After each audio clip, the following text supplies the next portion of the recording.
But this is the only land, after 1,000 years of extreme torture, we still retained our way. Because it was not a religion. There was no one head, that if you cut that head off, everything will collapse. There was no one doctrine, there was no one book, if you burn it, everything will be gone.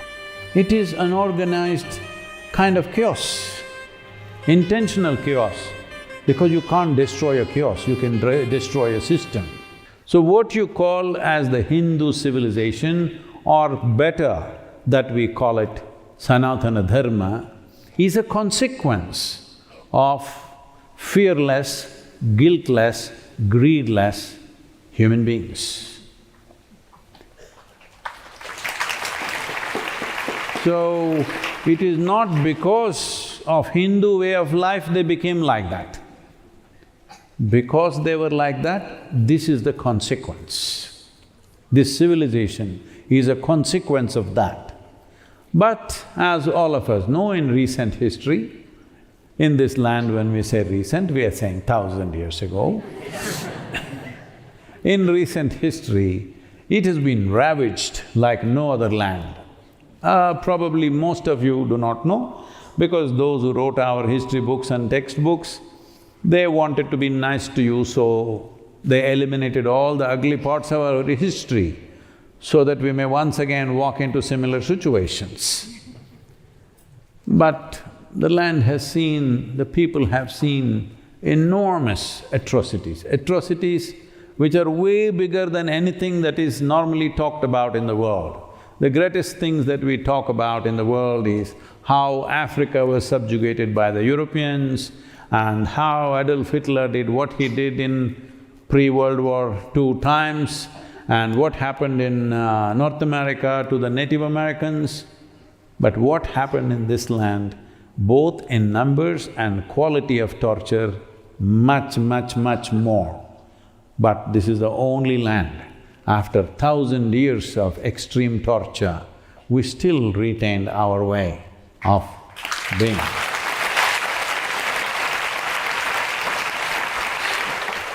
This is simply because of the way the entire thing was naturally structured.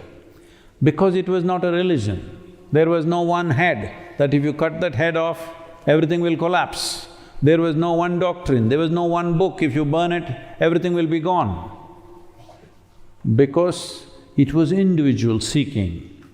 The invaders who came, they did everything possible. They killed all the leaders, religious teachers, they ravaged thousands of temples, but they didn't know how to kill it because it was in everybody's hearts and minds.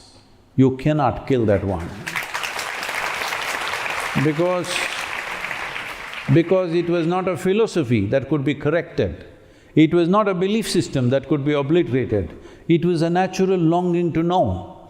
There is no way to curtail that. As I said, I'm repeatedly saying this, if you free this mind of fear, greed and guilt, this will naturally seek its eternal nature. Because of thousands of years of establishing that kind of thing, doesn't matter how much torture, it still lived. This is the only land which has been invaded with the vengeance or with the force with which it has been invaded, still retained its culture to a large extent.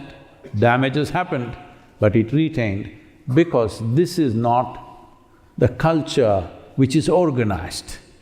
It is an organized kind of chaos, intentional chaos, because you can't destroy a chaos, you can destroy a system. Hello? You can destroy a system, but you can't destroy a chaos. So it doesn't matter what they did, it survived. A lot of people are writing books today around the world, many American and European writers, they're amazed how this culture survived. How did it survive? What is the basis? Where is the foundation for this? No foundation, that's why it survived.